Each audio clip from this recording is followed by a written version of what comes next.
यो माध्यमिक तहमा अझै पनि 13% विद्यार्थीहरू चाहिँ विद्यालय भन्दा बाहिर रहेछन्।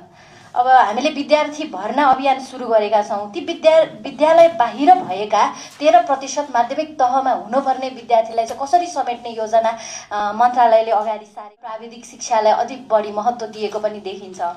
तर यो माध्यमिक तहमा अझै पनि 13% विद्यार्थीहरू चाहिँ विद्यालय भन्दा बाहिर रहेछन्।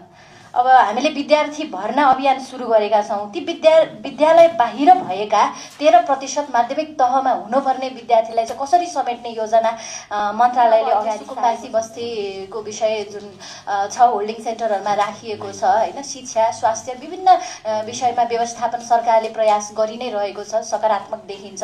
तर विद्यालयको विषयमा उहाँहरूको अध्ययन अध्यापन गराउनु पर्ने विषय जुन कहाँ पढ्ने, के पढ्ने, कहिलेबाट सुरु गर्ने जुन अन्योलता छ, यसमा सरकारले के कसो काम गरिरहेको छ यो जानकारी आम जनमानसले पाउनुभयो भने त्यो अन्योलताको त्यो सिचुएसन चाहिँ अलिकति मिनिमाइज गर्न सकिने र सरकारले पनि प्रभावकारी काम गरिरहेको भन्ने सुनिश्चितता जनताले प्राप्त गर्न सक्थे।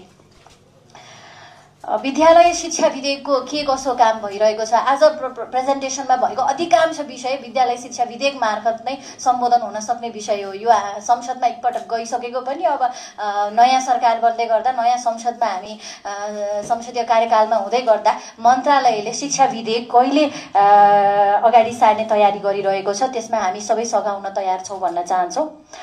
एउटा महत्त्वपूर्ण विषय यो प्रेजेन्टेसनमा छुट्यो। विद्यालयको खाजा कार्यक्रम के भइरहेको छ, यसको प्रोग्रेस के छ। यसमा थुप्रै समस्या छ, हामी सबैलाई थाहा छ। हामी अब जान्न चाहन्छौँ यसको प्रोग्रेस चाहिँ के भइरहेको छ।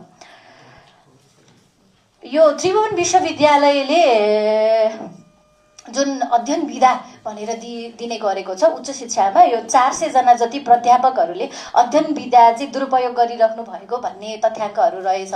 यो पिएचडी गर्नको लागि भनेर अध्ययन विधा लिएर विदेश जाने र विदेशमै हराउने, त्यसो गर्दाखेरि चाहिँ लगभग 2 अर्ब जति देशको नोक्सानी भइरहेको, आर्थिक शैक्षिक र नैतिक क्षति भइरहेको विषय छ। यसलाई मन्त्रालयले कसरी हेरिरहेको छ, के योजना छ।